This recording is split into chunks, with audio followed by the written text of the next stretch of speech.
முழுக்க முழுக்க ஃபில்லர் தான் அப்படின்னு நினச்சா அதில் ஒரு கொக்கி ஒன்று வைக்கிறாங்க. அதாவது வந்து இந்த கிறிஷ் விஷயத்தில் ஏதாச்சும் ஒன்று நடந்துக்கிட்டே இருக்கணும், ரோகிணி வந்து அப்படியே அந்த கதையை வந்து கொண்டு போயிட்டே இருக்கணும், ஆனால் அது உடனே மாட்டக்கூடாது அப்படிங்கிறது தான் அவங்களுடைய முடிவு. கடைசியில் வந்து பார்த்தீங்கன்னா ரோகிணியை மனம் திருந்தி நல்லவங்களாகிற மாதிரி, விஜயாலாம் வந்து இவ்வளோ கேவலமாக நடந்துக்கிட்டாலும் அவங்களும் நல்லவங்களாகிற மாதிரி தான் கதையை முடிக்க போகிறாங்களோன்னு ஒரு டவுட் வேறு இருக்குது. எல்லா மனுஷங்களுக்குள்ளேயும் ஒரு நல்லவங்க இருக்காங்க, அப்படி ஏதாச்சும் வந்து பூமர்த்தனமாக வந்து பேச போகிறாங்களோன்னு பார்க்கணும். ஸோ அதுக்கு முன்னாடி வந்து பார்த்திங்க அப்படின்னா வந்து இன்றைக்கி முதல்ல எடுத்தோன்னே வந்து இப்போ அந்த இவங்களுடைய ஆஃபீஸ்க்கு அந்த ஹோட்டலுக்கு வந்து ஆட்கள் வராங்க. ஆட்கள் வந்துட்டு வந்து ஏதோ ரவுடித்தனம் பண்ணி பியர் பாட்டில்லாம் எடுத்து வைக்கிறாங்க இந்த ரவி அண்டு நீத்துவோட ரெஸ்டாரண்ட்டுக்கு. ஸோ வந்து அவங்க வந்து பீர் பாட்டெல்லாம் எடுத்து வச்சு டான்ஸ் ஆடுங்கிறத சொல்கிறது, மாற்றி மாற்றி கிண்டல் பண்ணுறது, வம்புழுக்கிறது அப்படிங்கிறதெல்லாம் வந்து பண்ணிகிட்டு இருக்க. ஒரு கட்டத்துக்கு மேலே ரவி என்ன பண்ணுறாரு, பொறுத்தது போதும் நம்ம அண்ணனுக்கு கால் பண்ணுவோன்னு உடனே முத்துவுக்கு கால் பண்ணுறாரு. முத்து நான் இங்கே வரேன்னு வந்துட்டு உடனே வந்தோடனே யார் இவன் அப்படின்னா வந்து என் அண்ணன் அப்படின்னு ஒன்று, உங்களுக்குலாம் பில்லை அப்படின்னு பஞ்ச் டைலாக்லாம் பேசுகிறாங்க. கிட்டக்க வந்துட்டு வந்து என்ன பிரச்சனை அப்படின்னா அது என்ன அடிச்சிருவியானா அந்த ஆள் கேட்க பலார் ஒரு விட்ட உடனே அந்த ஆளுங்கெல்லாம் ஓடிடுறாங்க. இவர் வந்து உடனே இல்லை அந்த கேரளா அம்மா தான் பணம் கொடுத்தாங்க அப்படின்னா கேரளா அம்மாவா அப்படின்னா ஆமாம் இவரோட மாமியாராம், இவர் அந்த ஹோட்டல்லேருந்து பிரிக்கணுங்கிறதுக்காக பணம் கொடுத்தாங்க அப்படின்னு நீத்து கோவமாக போயிடுறாங்க. உடனே நீத்துக்கிட்ட போய் சாரி கேட்டு ரவி உடனே வந்து முத்து கூட சேர்ந்து நான் போய் உடனே பேசுகிறேன் அப்படின்னு கிளம்பி வர்றாரு.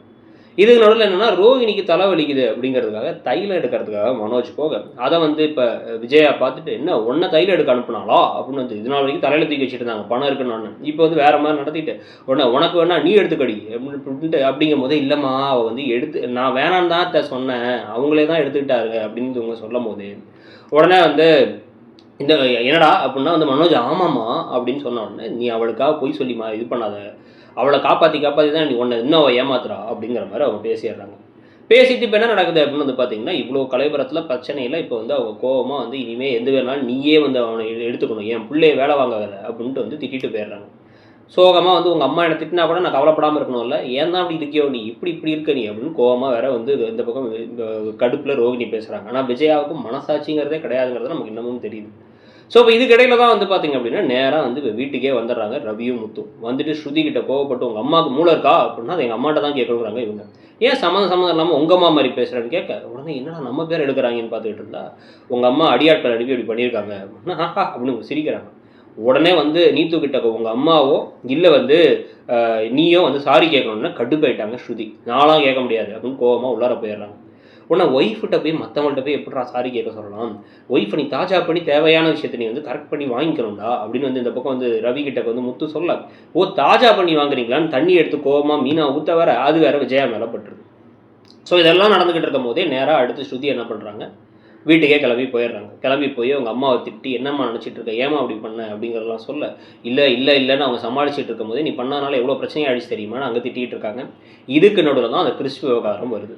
கிறிஷோட ஸ்கூலில் அந்த மேனேஜராக இருந்து கிறிஷுக்கு ஃபோன் பண்ணலாம் வைக்கிறார்ல, அவர் நேராக கிளம்பி இவருடைய இந்த பார்க் ஃப்ரெண்டோடு சேர்ந்து ஏதோ ஒரு ஹாஸ்டலில் ஏசியெல்லாம் வாங்கணும், டிவி வாங்கணும்னு வர டிவியெல்லாம் வந்து நீங்கள் வந்து ஆக்சுவலாக வந்து க்ரியேட்டிவிட்டி வளர்க்குற மாதிரி டாக்குமெண்ட்ரிஸ் போட்டுவிடணும் அப்படி இப்படிலாம் மனோஜ் பேசி என்னோட எஜுகேஷன் தான் இந்த இடத்துக்கு கொண்டு வந்துங்கிறார். இவரோட எஜுகேஷன் எங்கே இது இந்த இடத்துக்கு கொண்டு வந்துச்சுன்னு நமக்கு தெரியல. நம்ம பார்த்த வரைக்கும் இவங்க அண்ணன் அது இதுன்னு சொல்லி பண்ணி கடைசியில் வந்து எப்படியோ பணத்தை ஏற்பாடு பண்ணி திருட்டுத்தனங்கள்லாம் பண்ணி தான் வேலையே ஆரம்பிச்சிருக்காரு.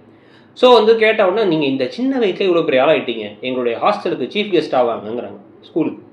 உடனே இவர் சரின்னு ஒத்துக்கிறாரு. இப்போ கிறிஸ் இருக்க அதே ஸ்கூலுக்கு இவர் சீஃப் கெஸ்ட்டாக போக போகிறாருங்கிறது ரோகிணிக்கு தெரிஞ்சால் ரோகிணிக்கு மிகப்பெரிய அதிர்ச்சியாகி அங்கே கிறிஸ்டை வந்து இவர் பார்க்குறாரா இல்லையான்னு கொண்டு போயிட்டே இருப்பாங்க. கடைசியாக அது பார்க்குற மாதிரி எப்பயும் போல முடிச்சு ரோகிணியை காப்பாற்றுறது தான் வந்து இந்த கதையுடைய ஆக்சுவல் ஆசை. சிறகடிக்கலாம் ஆசை இல்லை, ரோகிணியை காப்பாற்ற ஆசை தான் முடிக்க போகிறாங்கன்னு தோணுது. ஸோ அதை பற்றி நீங்கள் என்ன நினைக்கிறீங்கிறத சொல்லுங்கள். இதில் அடுத்த வாரம் வந்து மனோஜ் வந்து அந்த சீஃப் கெஸ்ட்டாக போகிறதுக்கு ப்ராக்டிஸ் பண்ணுறது தான் அடுத்த நாளைங்கலாம் காமிக்கிறாங்க. ஸோ அதை பற்றி உங்கள் கருத்து என்னங்கிறத சொல்லிவிட்டு இந்த சீரியல் எப்படி போகுதுன்னு நினைக்கிறீங்கிறதையும் சொல்லுங்கள். அப்படியே மறக்காமல் இடம் பொருள் சேனலையும் சப்ஸ்கிரைப் பண்ணி கூடவே அந்த பெல் ஐக்கானையும் கிளிக் பண்ணிவிடுங்க. தேங்க்யூ.